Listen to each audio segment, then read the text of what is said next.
There are cycle lanes. It's not been launched, but there are some cycle lanes being built right now. Okay. Wow. Okay, but also to let you know, Lagos State is in the middle of signing a law protecting pedestrians and cyclists. Before now, we had no law to protect them. You know, they're on their own. You ride, you're on your own. But right now, once the law is passed into, you know, it's in effect, that means the same right a car has on the road is the same right a cyclist will have, the same right a pedestrian will have.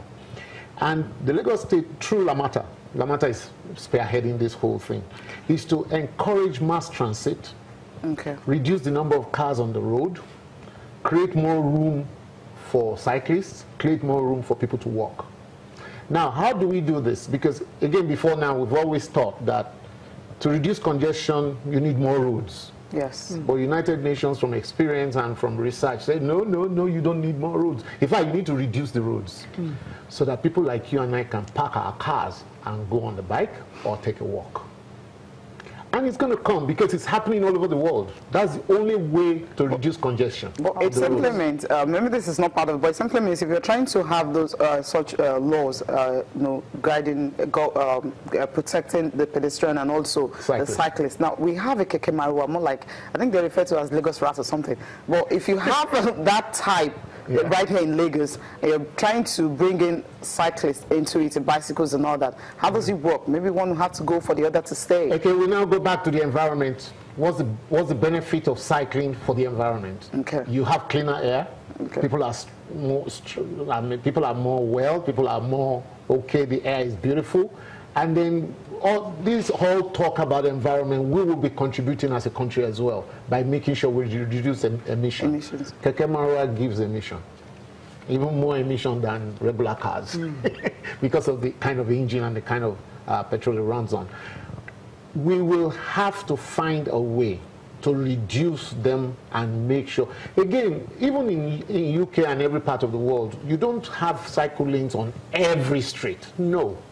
You can create an area where it's convenient for cyclists to go on. Absolutely. You know, so people will still have, Keke Marua will still have their relevance. There is no, but over time, when a lot of people inculcate this culture of cycling and walking, and they can see the benefit, and the government is putting things in place to make sure that they're safe doing all of this, I'm sure and then Lamata will come up with some incredible, beautiful air-conditioned buses for all of us. They're already doing it. And will increase. So there are more people moving from one point to the other.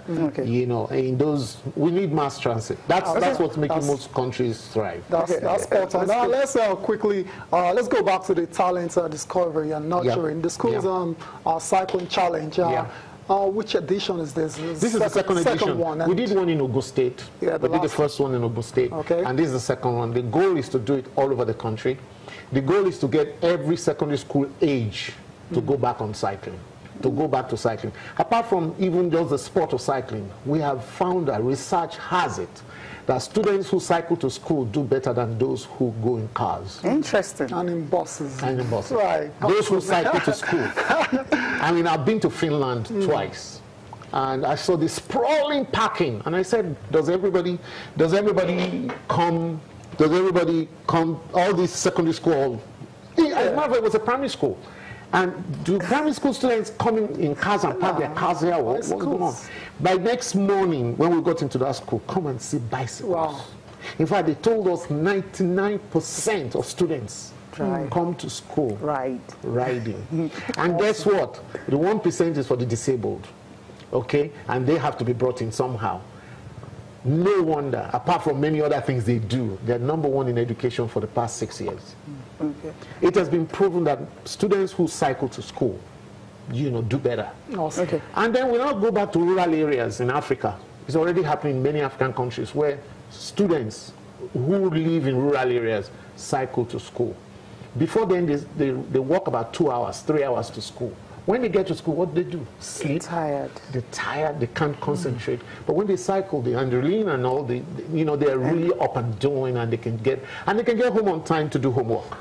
Okay, basically, you mean? Yes. Okay. So, Okay, this this championship, you know, starting tomorrow right now. Like, how many schools are we expecting, and how many students are participating? Yeah, for every program, you can't do more than like 10 schools. Okay. Because again, apart from participants, you also have to have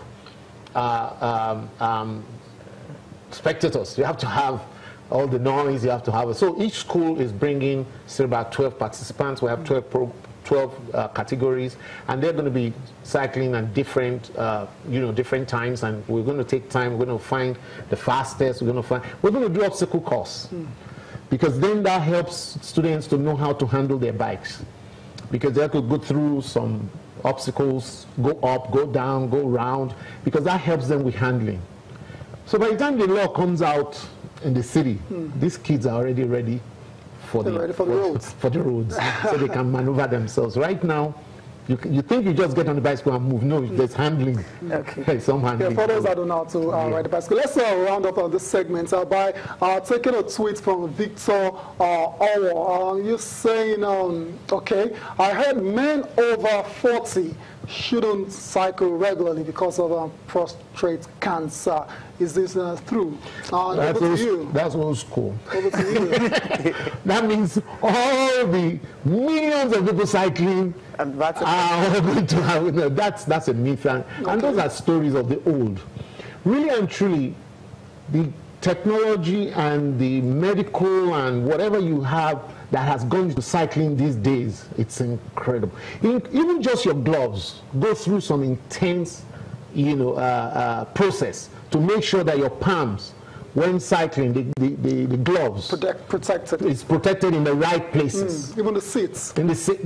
Now coming back to prostrate. Yeah. With the seat, when you have a seat that is designed in the past 25 or 30 years, they are designed in such a way that it doesn't have any impact on you as a 40-year-old or 60-year-old. People ride. I mean, people ride at incredible. It's the only sport you can do even above 40. Wow. How many of us can play football above 40? I know. How many of us can do athletics? But you can ride. You can jog. You can walk. You understand? You can ride. So it's an old tale. It's not like that anymore. Technology, medical, and all stuff. There you go. That's the answer, Victor. Yes. That's the answer for you. Yes. All right. Thank you so much, Mr. for coming. Hope we will see you tomorrow to come and enjoy yourself. Yes. And teach you how to handle bikes. Thank you very much. Thank you for coming. Thank you. All right, we'll go for a break now. We'll come back. We'll be talking table tennis.